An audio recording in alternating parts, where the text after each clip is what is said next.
is it? Bum-ba-da-bum. You're locked into the Flagship, an Ole Miss podcast powered by College Corner. Here we go. 1, 2, 3. Get your daily Rebel sports fix at the Ole Miss Spirit, omspirit.com.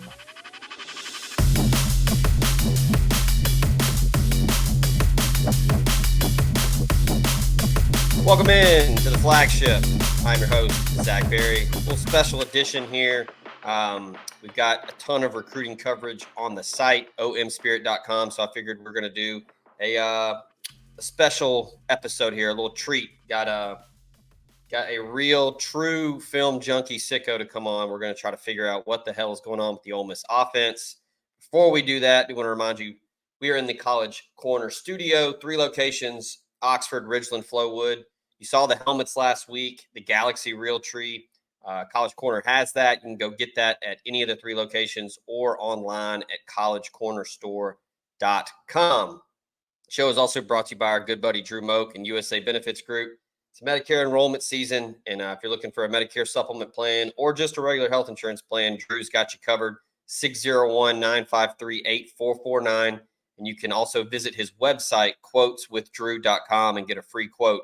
He's been working around the clock, busy season, but he's trying to ensure that his clients have the best plans for them. And finally, we are also brought to you by our good buddy Greg Jones and LB's Meat Market, 2008 University Avenue. You got the Lane Train special still, $10, $2 off everything in the freezer. The weather is turning a little bit. Get out there on the grill, fire it up, crack open a cold water sandwich, and fire up some protein. You got fillets, steaks. He does all kinds of chicken, duck poppers, everything you can imagine. Greg and the folks at LB's have got you covered. As we always tell you, Arby's is full of shit. LB's has got the meats. All right. Without further ado, let's bring in our buddy Michael Felder of College Sports Now, Hand in the Dirt fame. He's got a Substack. We'll tell you all about that in a moment. But first, this is a therapy session here. We gotta help these Ole Miss fans figure out what's going on. Well, first off, man, get in there. Go listen. Speaking of having the meats, like it's chili season. It's about to be chili season, man. Absolutely. And ain't nothing better than a good chili. Dude, I love it. Stick.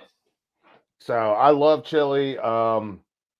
Personally, I'll give you guys what I like to do. I like to go with a grilled steak, and then I like to grind. So I grind like a mix between beef and pork, ground up. If you can get a little lamb or a little bit of venison in there, go for that too. Get those boys working in the pot together. But yeah, I'm a chili guy. I'm a chili boy. Got a stew going. Yeah, man. So I like that. I like that. It's chili, soup. Yeah. Anything warm with maybe if you want to get fancy and throw a grilled cheese next to it. Oh, for sure, dude. I'm also been looking at trying to make some shepherd's pie soon. Ooh, okay. Yeah. All right. But also hit up your meat provider for that. Listen, you can do a real shepherd's pie with lamb, or you can do it with beef. You can do whatever you want. But I'm just saying, this is my favorite time of the year. My wife hates it because she really likes like summertime, blue skies, hot weather. And I'm like, no, I like the gray and like the hearty meals. And as you mentioned, a grilled cheese. Oh, let's go. Yeah. Especially we're not there yet. Maybe like a couple more weeks to get the fireplace going. It's nice. All right, so let's do it. You watch probably more film than most people I know. You are in it to win it every single week. You dive in, all 22, all that stuff. The Ole Miss offense, from an amateur viewpoint, it seems to be on the surface layer, it's the offensive line, and it just affects everything. But I think it's a little bit deeper than that. So I wanted to get your thoughts. Look, you told me you had the notepad, you're ready to rock. So let's get into it. What are your give me your opening statement here. The script is always good. Mm-hmm. Script's always good. That's one thing I love about Lane. His script hits hard. Like they score out the gate constantly. And I love that about them. And so his script is always good because he has a plan and he knows what they're going to do. The problem is the next step, which is when they adjust. I will say this. I did write, and I don't know if you're not going to be able to read this, but I did write. I wrote they suck. Okay, that's it. So I'm like, but then I come back and I'm like, oh, they do get it. They understand what they're doing. And I think Lane is I think he is a good teacher.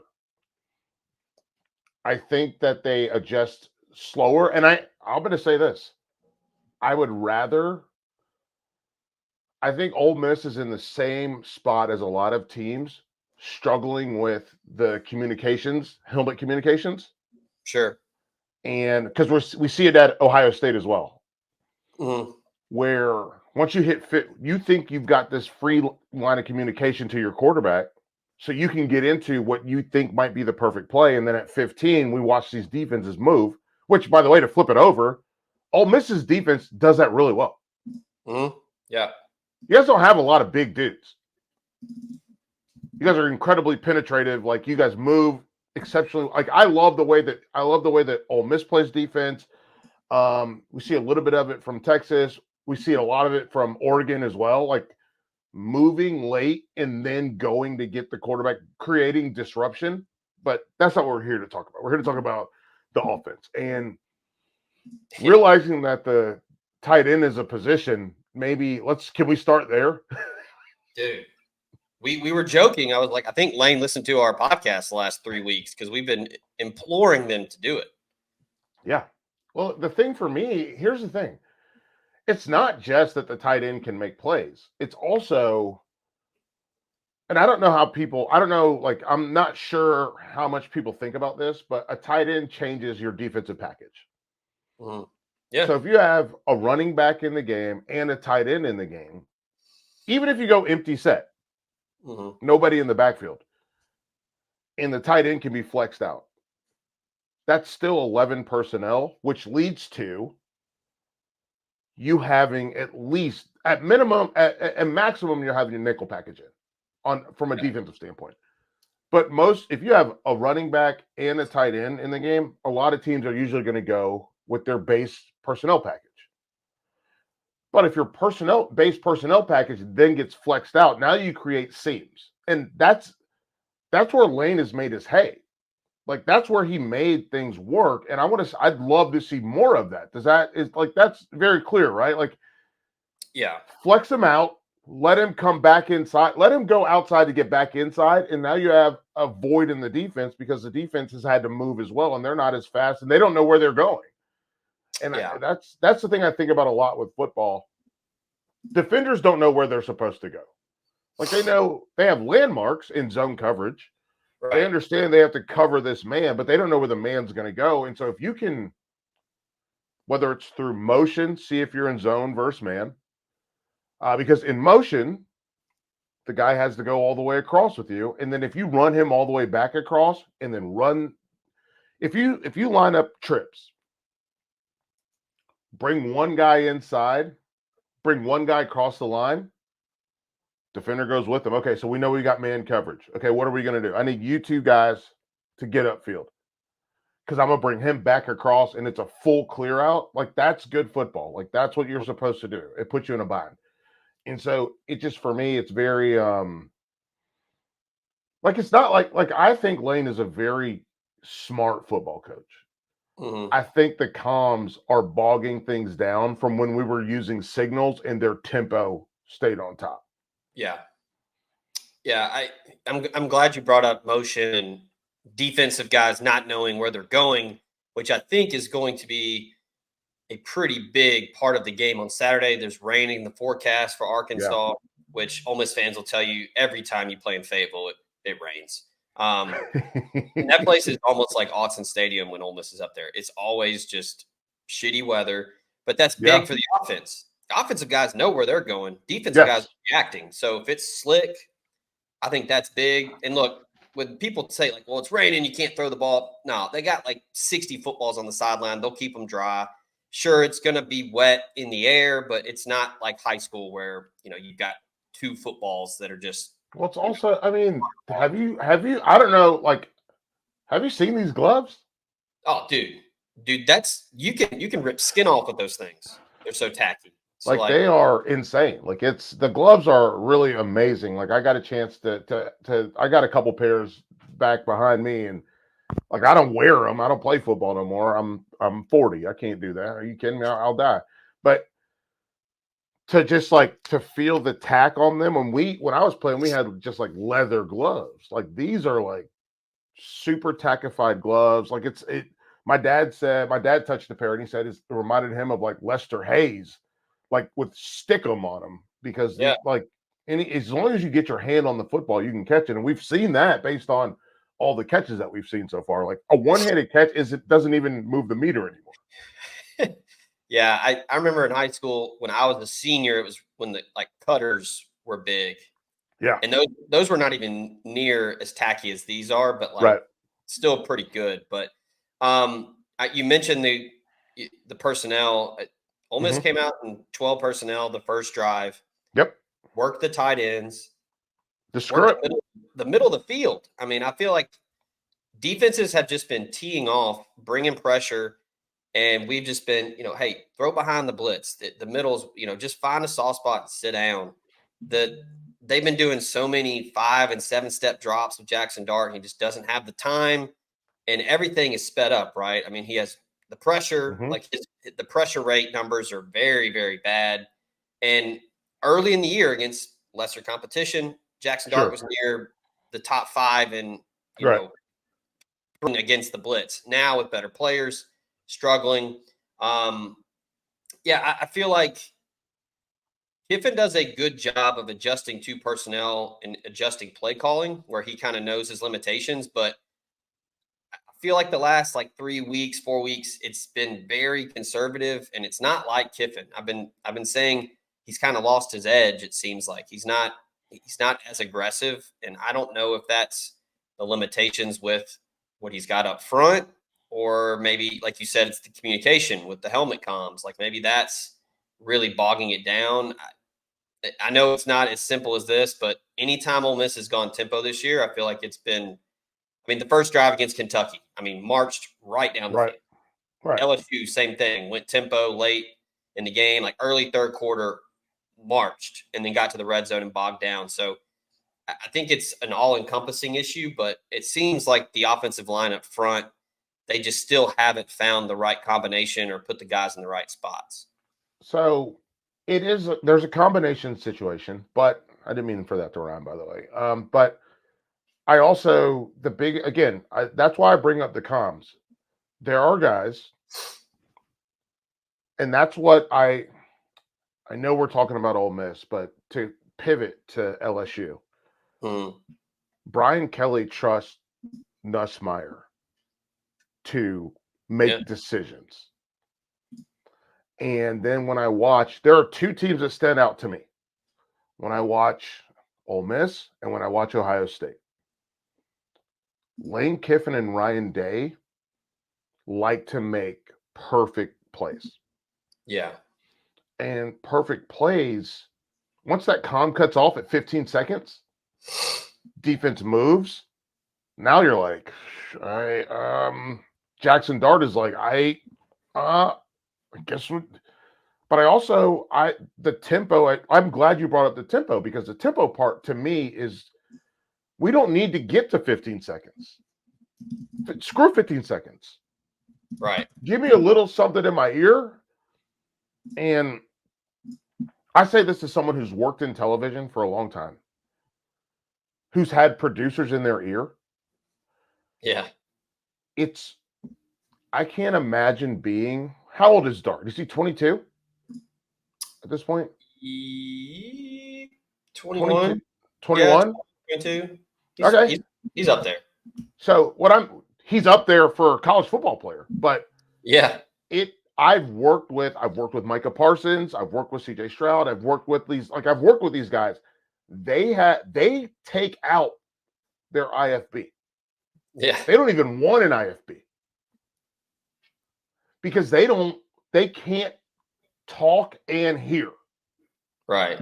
they can't talk and hear. And if you're the quarterback, and that's something I really like. I think Nussmeier is I think he's been in a different world where he can understand how to listen and talk at the same time. But it's hard. It's really hard to do. Like if you and I were doing this like in a studio and a producer was in our ears, I think we could do it. I know I can do it because I've done it before where they're like, hey man, we've got 10 to break and we have to do this and blah, blah, blah. Like they're going through that same exact thing. And I think that they're having a hard time. I think Dart's having a hard time doing that. And Lane is also that offensive staff, they're going back and forth and what should we do? And what should we do? Because they're trying to get into the perfect play. We see the same thing with Ohio State with Will Howard. Will Howard is a fifth-year senior coming over from Kansas State, and he still can't, this is a guy that can't realize I shouldn't run when we have no time on the clock. I should probably throw the ball out of bounds and then get to our last play. Right. But it's just one of those things. Nico did it against Arkansas. Yeah, Nico did it. Yes, Nico did it against Arkansas as well. And I give him a little space and a little grace because he's 19 years old. Yeah. Right? Like he's only that was his eighth college football game and his fifth start or whatever it was. But it just is one of those things where you're like, it's hard to do that. And obviously, and I was listening to Peyton Manning and Tom Brady, and obviously those guys are on another level. Yeah. But they both are very frustrated with how coaches and teams try to make perfect plays. They want to control everything instead of letting the quarterback make the decisions. And I think that's the difference that we're seeing between Nuss and Dart is Lane still wants to be kind of in control. And that's the part that's going to be really interesting to see, for his development, speaking of Jackson Dart, his development for when things get hard. And as you mentioned, I think they should go tempo all the time. Yeah. If that's going to be your brand, go tempo all the time. Have a bag of plays and spend the week on plays. And we know what we have, and we know the adjustments and side adjusts from the wide receivers. And when they do those things, they look really good. Right? What is Ole Miss right now? Offensively, they're number 2. Are they number 2? They're top 5 in the country for sure. Yeah, I mean that's the thing. It's been weird. I mean, looking at Bill Connolly's SP Plus numbers, Ole Miss is number 3 overall, right? And top 5 in offense. I'm pretty sure they're top 5, at least top 10 in defense. Yeah, so, I love their defense. We'll talk about that, but yes, it's let them cook.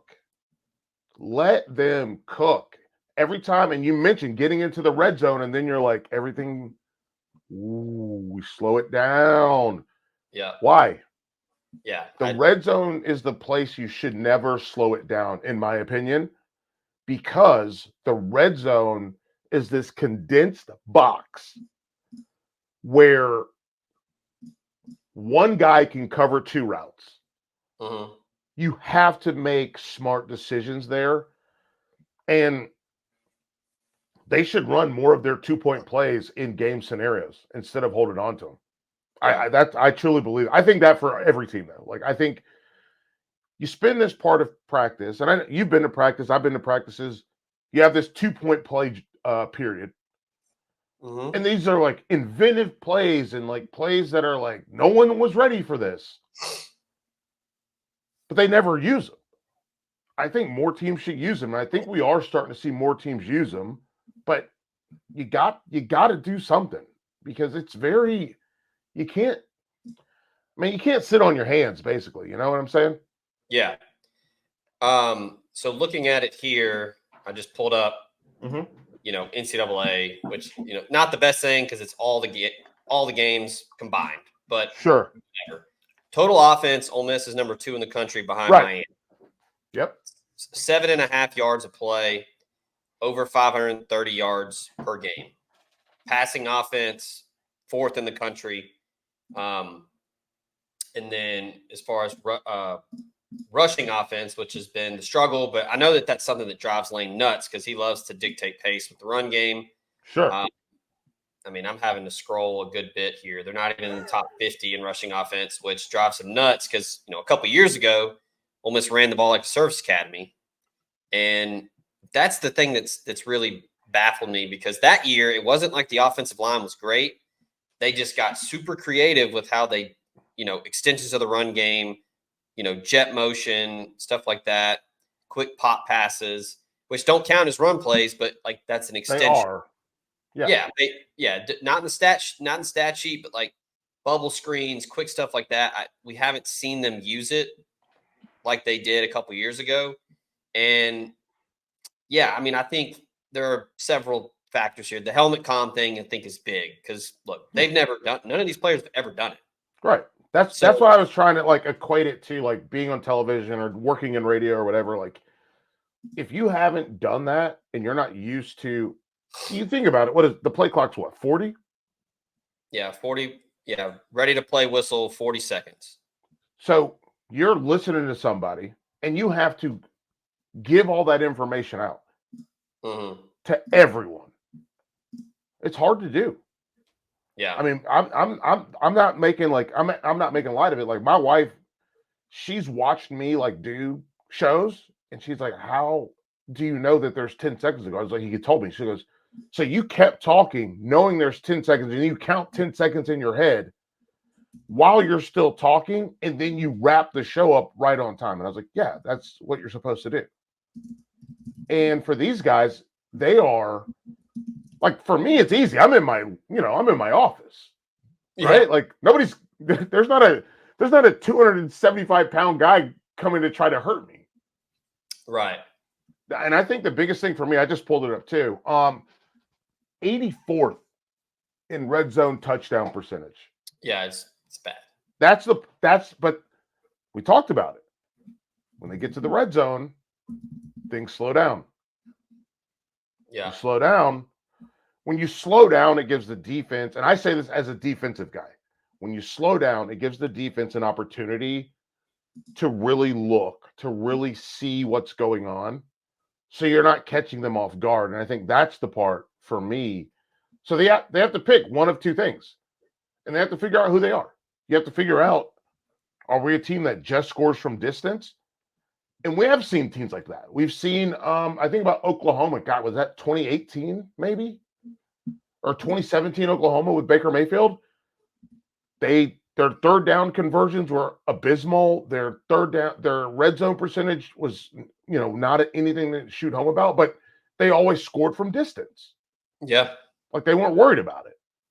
So you're either going to be a team that scores from distance or you're going to be a team that's able to put the ball in the end zone when it gets there. By the way, I love this Pegues kid. I love him. I will say that. I do. I wanted to give that like he is one of my favorite players in college football. So, but that's almost bad because Kiffin loves utilizing him. And I've had coaches tell me on the staff that he's probably the best athlete on the team. So maybe against Oklahoma, he used him in like 4th and 3, and that's too much. Too much. Yes, I agree with that. Let's run a play. Let's run a real play. That's where I go back to those 2-point plays. Let's run a play. Give me some motion, give me some misdirection, and let's go make a play. Yeah. We need it. You're my quarterback. Jack, you're my quarterback. Right. Let's go do something. Yeah, I'm curious because we were talking before we hit record, but let's get into it. So first half against Oklahoma, I mean, it was almost like Kiffin was using the coach suggestion playbook on NCAA. Like no creativity, very basic, outside of the first drive, where what do you know? They almost drives down, scores right away. Yeah. And then you're down 14-10 at the half. And at this point, I mean, it's win or you're done if you want to get to the playoff. Exactly. They flip a switch. Second half, we saw far more creativity. Yep. I mean, the fake bubble seam to Priest-Corn to score coming out of the half. Dude, come on. I mean, that's probably the best throw Dart's made all year. And he had people haven't talked about it enough because it was such an ugly game. probably Dart's best game of his career. Mm-hmm. 22 at 30, 300 yards. But yeah, it was just it looked.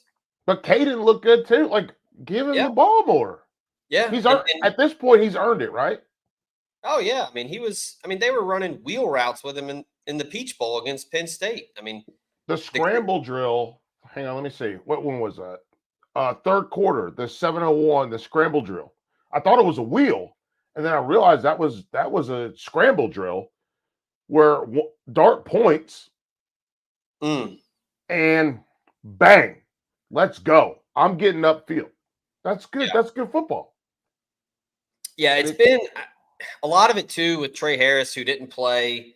Mm-hmm. He might give it a go this week. I think they might hold him out until Georgia.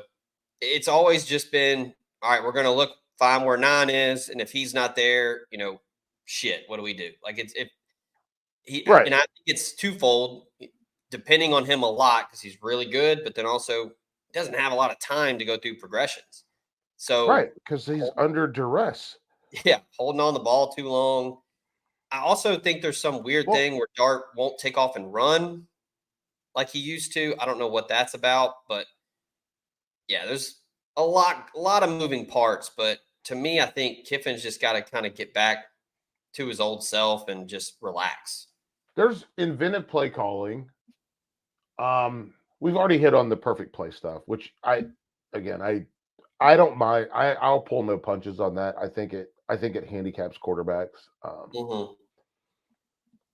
I also it also doesn't empower them. It's handicap's the wrong word. It doesn't empower quarterbacks to see what they see and make their own decisions. And right now, I was talking to Mike Golick Jr. on Friday, and he said the offenses should be more empowered because you've got your tablets on the sidelines, and so you should be more empowered to do stuff. And I just think I go back, and again, obviously this is like a crazy comparison, but I go back to Peyton Manning. You remember we used to look at those little like photos from the little printer on the sideline, and he's like, okay, this is what's happened. Okay, then he goes out and does it. Like, I do think about how we teach football, and you're a parent, I'm a parent. I've got 2 parents that were teachers, and I'm not trying to go all the way around my ass to get to my elbow, but the point I'm trying to make here is when we make it easier for guys, when things get hard, especially with the comms under 15 seconds when they can't talk to you, I think that we are doing them a disservice.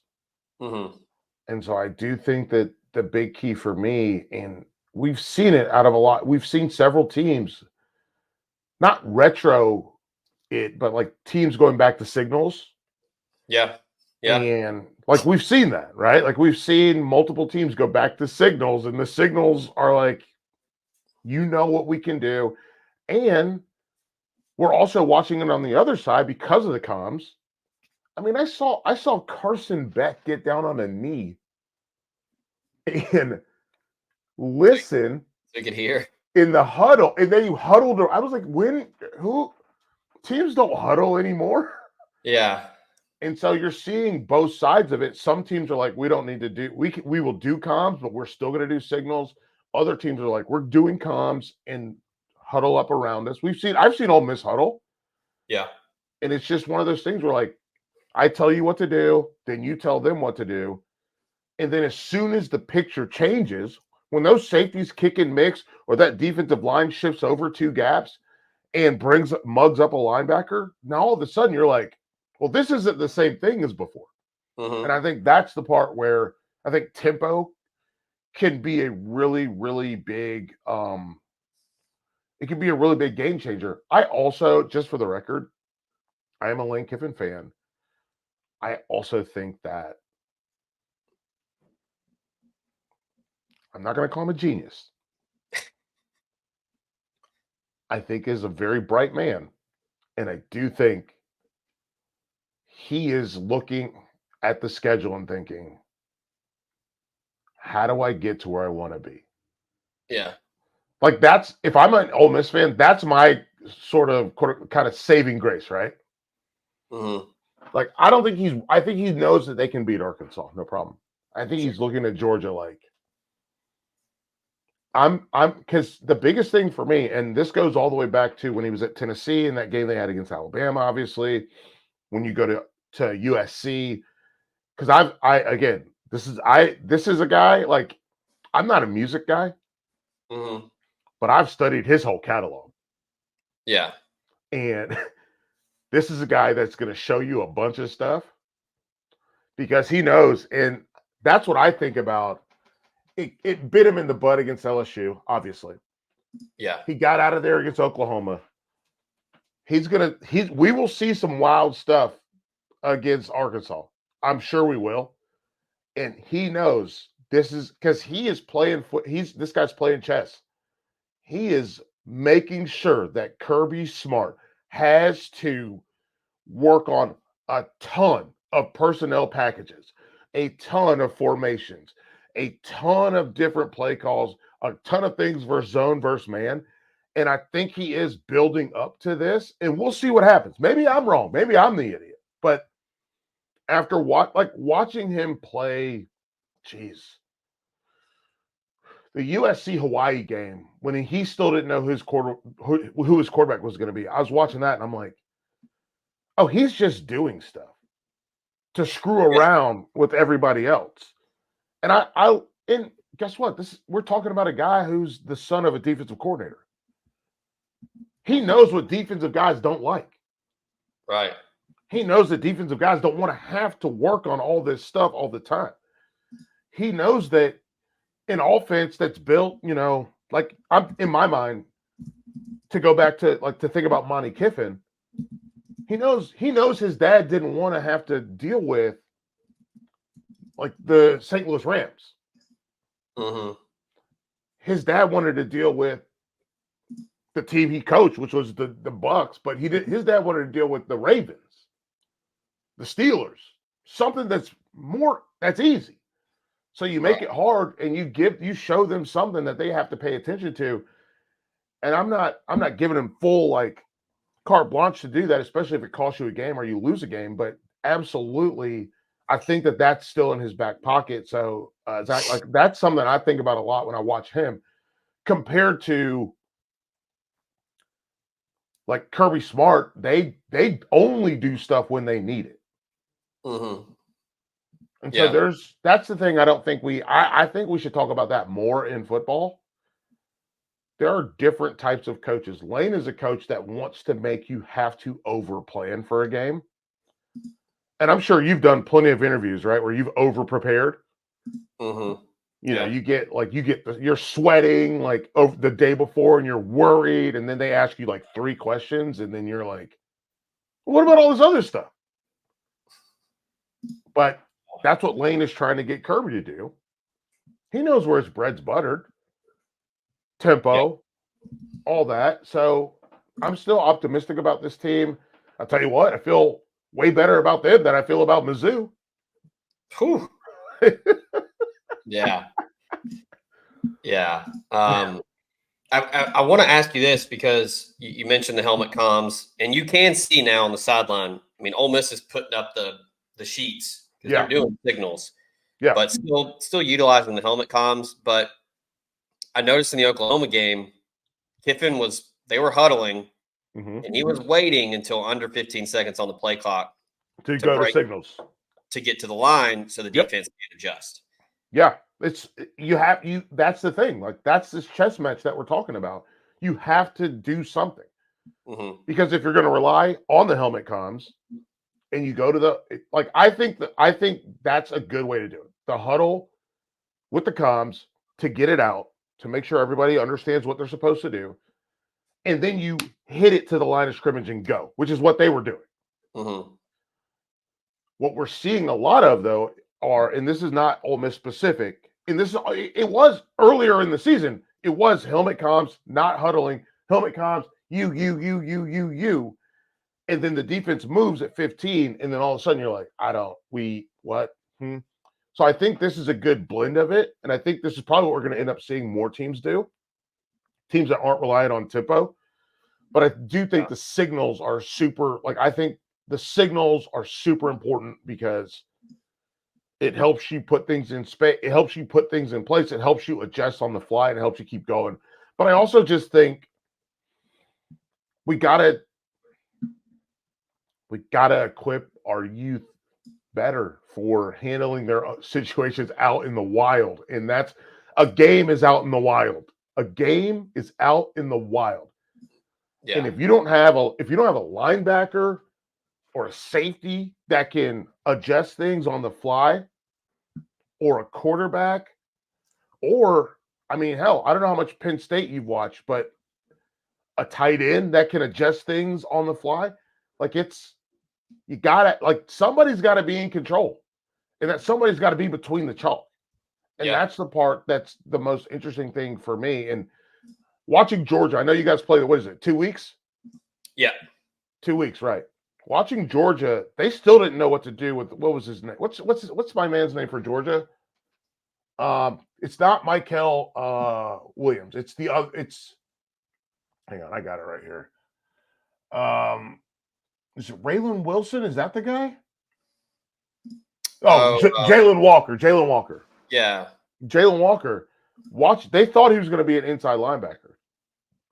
Turns out he's better on the edge, but he still knows the whole defense. And so watching him play, he's directing traffic while still getting ready to rush off the edge. And you got to have a guy like that. You got to have someone who knows. When I was at UNC, we had Tommy Richardson who directed traffic. We had Doug Justice direct traffic. We had Dexter Reed direct traffic. And I don't need any of your supporters and your listeners to send me the video of Dexter Reed getting destroyed by Greg Jones. I've seen it before. I saw it in person. That was my first ever college football game. I'm standing on the sidelines. This guy is like our best player, and Greg Jones pops his top, and it's just like, yes, I know all about it, okay? But those guys directed the traffic for us. And so you got to have someone direct traffic, and they got to be able to direct traffic without having the coach in their ear. Yeah. Yeah, it's a delicate dance of simplifying it for your players because it's never been utilized, but also it is a useful tool. It is, absolutely. Because I do think the actual premise behind the idea was, hey, we'll have it so coaches can tell quarterbacks, like, hey, that safety's walking down, keep an eye on him, or hey, like let's see if they're one high, too high, we'll check to this. But now I think a lot of teams are just really overloading quarterbacks with too much stuff in the ear. So I am curious to see how many people actually still use it moving forward, especially on offense. Because I think defensively, like you said, you're having to react. So I think you're probably using it more on defense, using it more as in like giving them more information. Well, I asked that same question. I was talking to Golick, and Golick Jr., and he's like, it helps the offense a lot because you can do this, but when they move, now all of a sudden you can't do anything. He said the tablets help more. The tablets are, for both sides of the ball, actually, the tablets are humongous. And the idea that, I mean, just to go back a few years ago, like Clemson had guys that were, their social media team was using like laptops to edit videos, and people lost their minds. And now we have tablets actually on the sidelines. Yeah. That are, and I want to get the feed, dude. I want the feed that they get. That's what I want. Because I would love, maybe that's an NIL thing. You pay a certain amount. There's a tier that you sign up for, and you can hear the helmet. I don't even want to hear the comms. I just want to get the feed, the game feed of the all 22, and just get that feed. I just want to see what they're seeing so I can see how they're seeing it. Because there's something different about all 22 that just goes, like, you see it, you see creep, you see this, like all this little stuff, like, and creep is like when a safety comes up, like he creeps up. Everybody calls it something different, but a safety creeping up for a blitz, and you're just like, yo, this guy, we know he's coming. He's still 10 yards out, but he moved from 15 to 10, and the quarterback isn't paying attention to it because the quarterback's trying to talk to the center or talk to the wide receiver. He's calling for motion. He's already moved 5 yards up, and he's going to be at full speed when he's about 4 yards off the ball, and nobody's going to be able to adjust to him. And like they get to see that, and it's not just a picture like we were talking about Peyton Manning getting. They're seeing like the play of, oh, that's what this looks like. I need to look for this another time. It's really cool. Yeah. All right. So you mentioned you want to see more tempo. Yes. I agree, especially the red zone. I think that's big that you mentioned that. I mean, there's no reason to slow down in the red zone. Just keep going. But if you had to, let's say you're in the hotel on Friday night before Ole Miss plays Arkansas. If you're up there with the mic talking to the offense, what's your message to them? We practice this shit all week, dog. You guys know this. We practice this all week. What do we know about them? What do we know? We know we're faster than them. We know we can go quicker than them. So here's what we're going to do. We're going to go out there and we're going to go fast from the first snap to the last snap. We're going to go fast. And by fast, I mean, we're not waiting until 15 seconds. I will let you know what we're going to do. Remember our signals. And guess what? You're in charge, Jackson. You are in charge. This is your offense. Make sure everybody's on the straight and narrow. Make sure everybody knows what they're doing. And let's go from there. Who do you trust? And I want him to stand up and say, tell me who he trusts. Tell me the guys that you trust. And I want him to say that he trusts everybody in this room. I came in here with you. I'm leaving here with you. We're going to do this together. Let's go make plays. Let's go ball out. Let's go do our thing. Let's ride. And then we walk out to the bus to go see a movie, probably. That was my favorite part of traveling. I knew I wasn't going to get in the game. So the movie was my main thing. All right. Hell, this might. Oh shit! I lied to my kid. I just realized. I told her I only saw 3 movies when I was in college, but I didn't count any of the movies that I saw when I traveled. What were the 3 you saw when you didn't travel? When I didn't travel, I saw The Notebook with my college girlfriend and her sister and her mother. So there's just 3 ladies crying on me in the movie theater. Yeah. I saw 300 when I was going through a breakup. My buddy took me to go see 300. And then me and a mixture of baseball players and football players went and saw Borat. Those 3. But I saw Saw when I traveled. And there are like football players, guys that played in the NFL that had to leave the theater because they were terrified. And then we went out and beat Miami the next day. There you go. The one that comes to mind, I remember taking a girl on a date to go see Ghost Rider. Oh, wow. That's woo. We left like an hour into it. Tough scene. Yeah, that's tough, man. Yeah. I was going to say, going through your bona fides here before we head out, your Twitter bio might ring more true now than ever. You have in your Twitter bio, it don't take 4 hours to play 60 minutes. Yeah, man. Dude, what are we going to do about these TV timeouts? I don't know. And it's the thing that I learned when I was at UNC from 03, the 2003, 2004, 2005, 2006 season. So those 4 seasons. The first thing I learned in my first game, again, the game that Dexter got his top pop, find the red hat. Yep. So I find the red hat. That's the only thing that I looked for the as soon as we came out on the field. And it's not just TV timeouts; it's reviews. Have you seen why is there a camera in the? Why is there a camera in the Central Review station? Like, why is there a camera in Charlotte? I don't know. I don't and none of them look like they care at all, anyways. No, and it's like we don't need to review everything, and then there's so many. That's all they do is review everything, and it feels like they're stealing TV timeouts especially if a game is progressing quickly. They're like, "I'll review that one." Okay, we'll review that one. And why?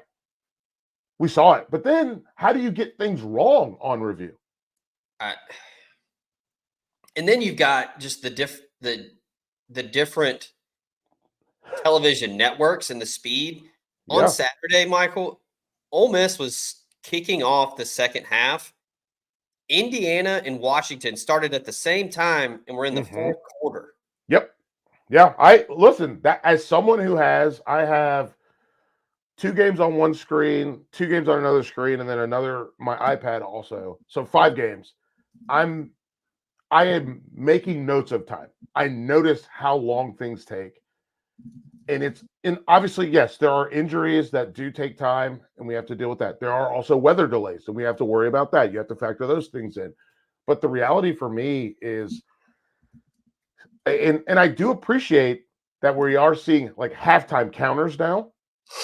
Yeah. Which I do. I appreciate the halftime counters. I also appreciate the little at the bottom line.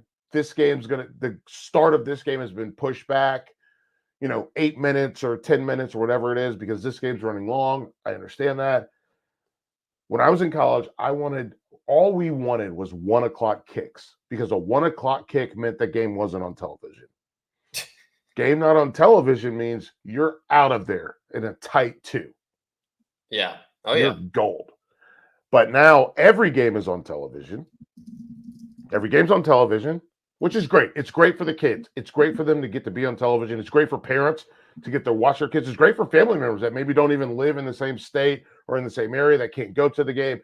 They get to watch the game. I think that's fantastic. I love that.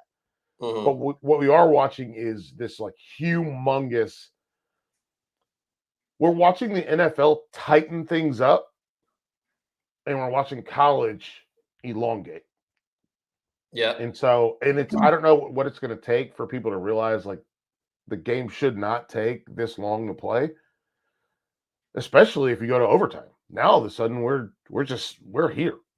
Yeah. So I'm not like, and everyone would be like, well, you don't like football. No, I like football. I love football. Football is how you see this? It's a house. I have it. House for football. But the thing for me is 60 minutes is 60 minutes.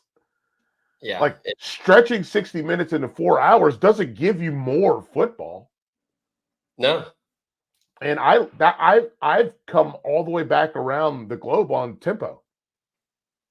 I didn't really like it early, and that was just coming as a defensive guy and trying to figure things out. But I was like, yeah, but the incomplete pass, and maybe I was kind of beaten over the head with a stick by Larry Fedora having 90-second 3 and outs. Yeah. But tempo works, especially with the new rules. Tempo can work now. Yeah. Because between the new rules where the clock still goes, helmet comms, and you run the play before that 15-second number, so you could freeze that defense and you're in charge. You still get to dictate. I think tempo is important. I think that it can shorten games. It can also help move things along, but it also gives you an opportunity to create plays down the field, to push the ball down the field. And I think we've seen that the 2 teams, and obviously they played each other, but Ohio State and Oregon, both of them running plays with like 24 seconds on the clock, and on the play clock is what I'm talking about. 24 seconds on that, and 20 or 18. Defense is still not ready. So all of a sudden you see guys looking at the sideline while you're snapping the football, and you go. And that's to go back to your question about what I would tell Ole Miss, let's go. Let's get lined up and let's run. Yeah. They have, again, I mentioned they're not the biggest team from a defensive line standpoint, but they have them and Louisville and Oregon are the Cincinnati as well. I'd throw them in that camp too. Different levels of how good they are. But I want folks that are listening to this to go out and look at how high cut these guys are. They got a bunch of high cut guys. And by high cut, I mean, what is my mom? Short waisted? Is that right? Yeah. They got their torsos are shorter than their leg. Like they got long legs, short torsos, and they run. And just go out and run, man. Go out and run. Like there's a reason why we get to see every single one of these players midriffs. Yeah. So go out and run. Like I'd add that to the speech. Go out and run. Yeah. Let's go. Keep it simple. All right. You can find Michael Felder on Twitter at In the Bleachers. Check him out. College Sports Now every Friday. Hand in the Dirt every Wednesday. And check out the Substack. It's Felder.substack.com. We appreciate it, man. This was a lot of fun. If Ole Miss can do this thing and keep winning, we'll have you back on, because that would probably mean the offense was doing some things a lot more efficiently. So, Yeah. Maybe Lane's listening to this episode too. So we appreciate you coming on. Appreciate College Corner. Appreciate Drew Moak, USA Benefits Group, LB's Meat Market, and the rest of the sponsors. We'll be back with more podcasts this week. We've got Hit That Line, Talk of Champions, more coming to you. For Michael Felder over there, I'm Zach Berry. Appreciate it. Until next time, we out of here.